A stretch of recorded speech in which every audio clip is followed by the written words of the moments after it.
on 106.5 FM and online. It's the After 5 Guest with Wynne Thomas.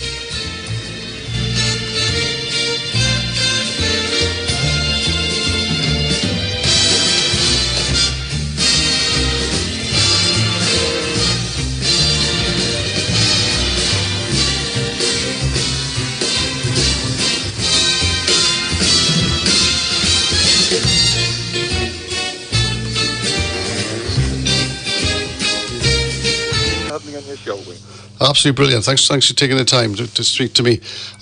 Dave, let's talk about this new single, Lullaby For The World. Tell us about the song and how it came about. Yes. Brendan Graham, he's one of Ireland's most famous songwriters. He wrote that song, You Raised Me Up. So we all know that. It's like the iconic brand all the way around the world. It's been recorded, would you believe it, by 15,000 different artists. Isn't that incredible? One song. So he wrote this song called Lullaby For The World. Now, the song is a conversation between a little girl, my little girl Ruby, right, only 11, and then the world, which is played by my elder girl, Stacey, who's 18. So the little girl is having a bad dream about what's happening in the world, and then the world comes and tells her what's going on, and then she tries to comfort the world. So it's a high concept song, but it's actually, everyone who hears it loves the idea of it. So it's a conversation between a little girl and the world. Right, okay. So tell me again, who was the guy who wrote it? Oh, he's a very famous guy here in Ireland called Brendan Graham. Brendan He's kind Graham, of like Van right. Morrison. Yeah, you know Van Morrison is... Yeah. Van Morrison is a legend, and Brendan has massive hits too. Like, he won the Eurovision not once, but twice. So imagine even doing it twice. Isn't that something? And then he had, and then he had loads of hit songs from other artists, and he's a lovely guy too.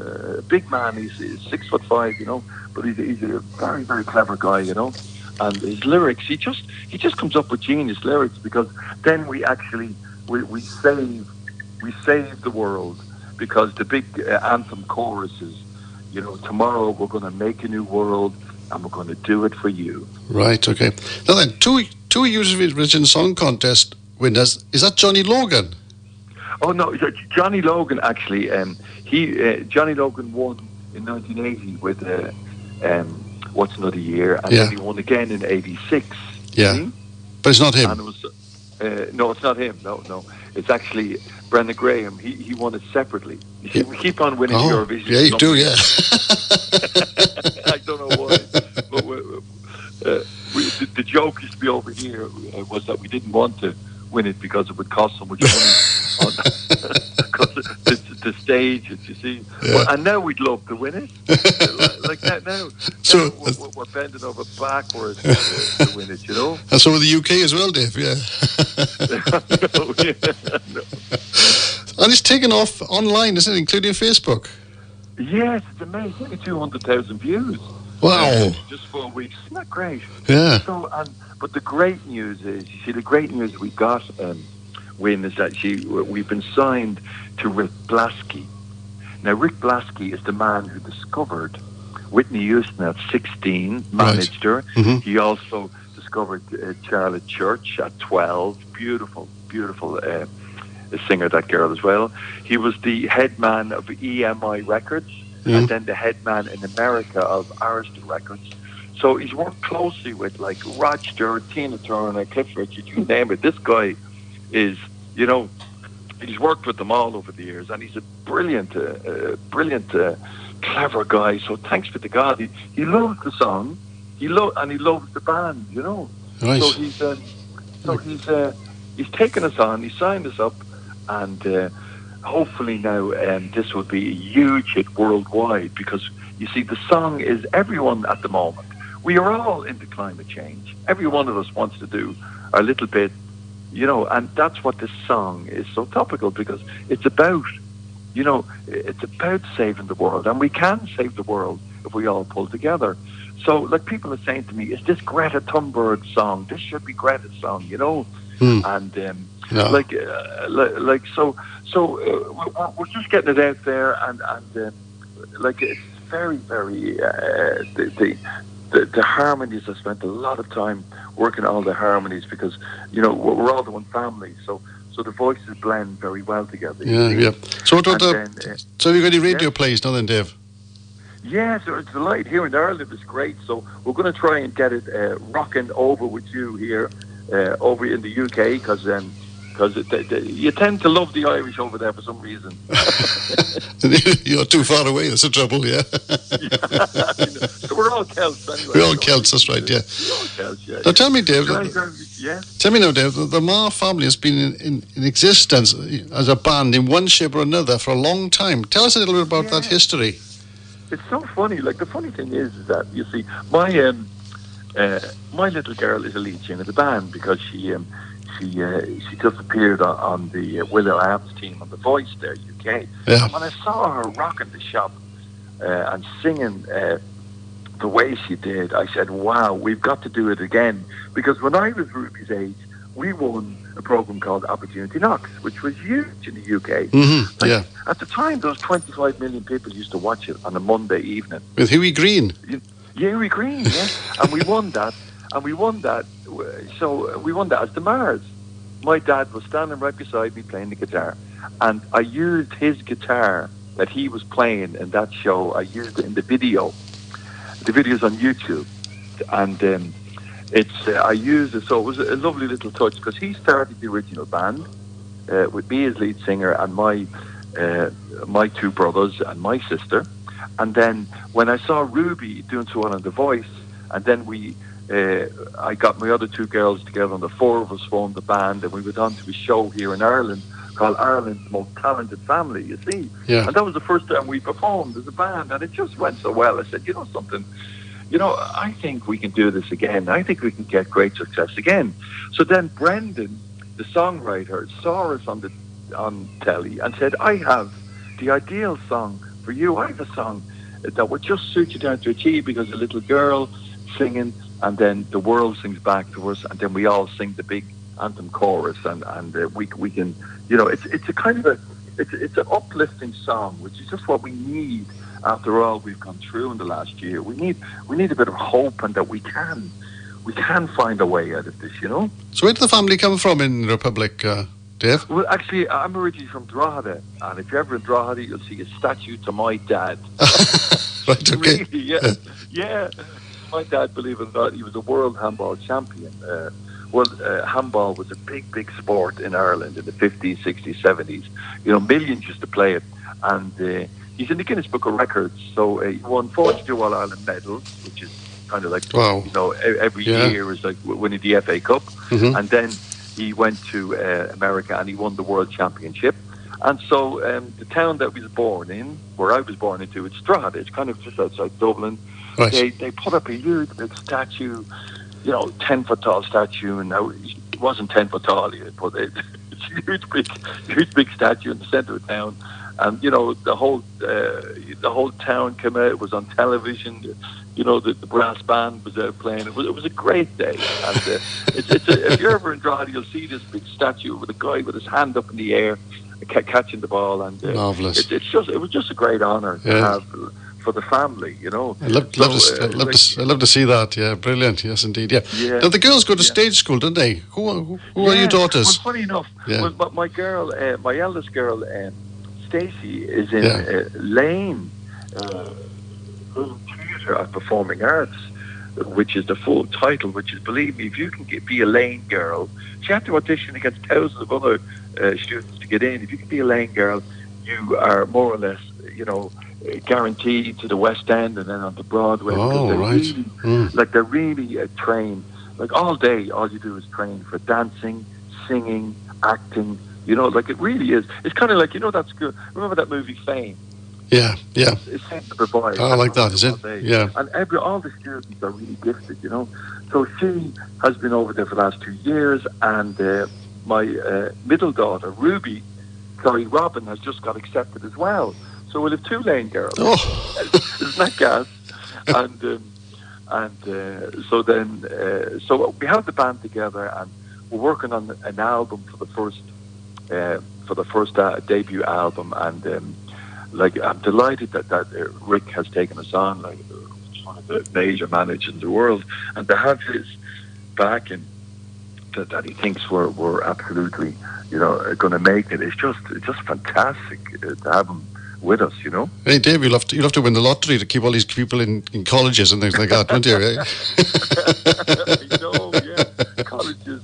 And all the girls, so Ruby wants to go to college as well because they're two big sisters have gone to college now. But you see, music has been in my life since I was a kid. Like my dad formed the Mahers, and now we have the second generation of the Mahers. Yeah. Now you lost you pronounce it kind of like the Mars bar, M-A-R-S. That's what people are saying. They say, listen, I'm telling you, Cadbury's Mars are going to sponsor you, because look, Mars. We like to eat Mars bars. But we're on YouTube. The video is very easy to find. Just say the Mars, M-A-H-E-R-S, and the song is Lullaby For The World. Now, Stu Sadie lost a son, Danny, which you have written a song about called Sleepless Nights, haven't you?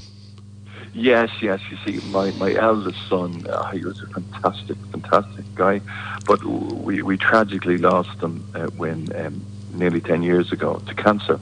Oh, it was a rare, yes, it was a rare form of cancer. It strikes teenage boys, but the thing about it was very aggressive, you see, and it was called synovial sarcoma, and right.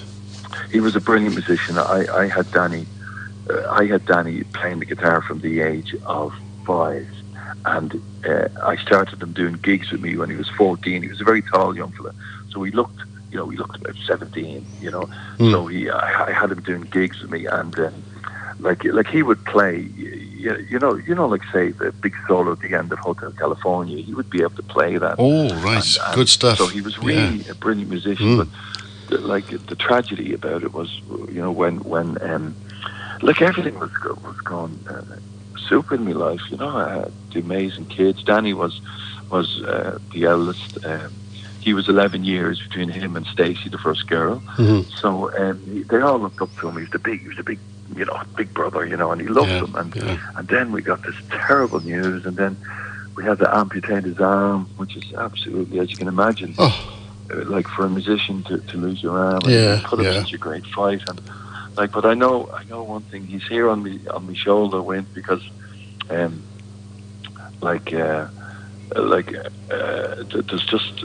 I lost my brother as well, my younger brother, you see, and I went to a medium after. I was just, I was in a strange place when I lost my son and brother, and I went to a medium, and when he saw me, the first thing he said to me, he looked at me and he said, oh my God, he said, there's two guys with you. He said, 2 guys with you, like parrots on your shoulder. And he knew nothing about me. Like, he didn't even know I was a musician or singer or anything, And I said, really? I said, who? And he said, well, one of them is, he's a guy about your age. He's wagging his finger at me. And Eddie used to always wag his finger at me when he was playing the drums, saying, come on, Dave, you're the man, come on. Get out into that crowd and jump up on the bar and get the great. He was just great support. He was great crack. He was kind of like Keith Moon out of the... oh, my goodness me. He was just an amazing drummer, but a great crack, great crack. And then Danny used to sit beside me, in the van going to the gig with the lads, and he'd say to me, hey, Dad, me and you, we're like this, and he would cross his fingers, we're like this, And this medium said this to me, he said, and the other guy, he's very young, he said, oh my God, he's only about 17, is he? And he said, he's doing this to me. So I was really taken aback. Like, how did he know? It's incredible stuff, isn't it? Yeah. So he said, they're with you all the time, every day of your life. He said, those 2 guys are with you. So they're with you. I talked to him in my head, and I know he's with us. He's with us, and he's going to help us make this a success, please God. Right, before we go, there was a gig you played in London in 1990. What was that all about? Is 1,000 people there? It was a massive 10,000 people at that gig. It was, you see, at the time, I had my own band, you see, and Dave Marr and the Rockets, we were called, and we were touring all over Europe. Right. We were touring all over. Used to do, England and all that, and we got invited to do a huge, big Irish festival. You see, and so at the time, you see, there was it was all a country band that was on it. Dum dum dum dum dum dum. That type of bands. Who bands who play beat that you can jive to. You know, that type of it's huge. You know, it's huge up here. But anyway, so they put us on. Now at the time, we thought we were Bon Jovi. You see, so we went on and we just connected with the crowd because they were raring to get going, you see, and there had been too many country bands on, and then we came on as a rock band, you see. Mm-hmm. So it was a brilliant performance. Like, they were just with us from the minute going, you know. Like at the time, the big song was, you know, the football do do do do do do do do do. Remember that horselet song? Yeah, and we opened up with that, and just that started off and got the crowd going with it. So it was an amazing gig, you know, and some guy filmed it, you know. So we have that, you know, forever. That was great fun, you know. Ellesby Park, yeah, that's where it was, Ellesby Park. Well, Dave, thanks so much for being my After Five guest today. It's been absolutely brilliant to talk to you. And listen yourself, thanks for having me, and thank you so much. And I really enjoy the station. Yourself and Carl are great crack for, you know, for banging out the songs and the tunes to lift us all. Yep, absolutely marvellous. Well, thanks for saying, thanks for being my guest today. We'll play Lullaby For The World, and thanks for your company today. Here we go. Thanks so much. Last night in my sleeping, the world came to me and laid all its sorrows before me. With eyes filled with weeping at what it did see, the world told its sad, sad story.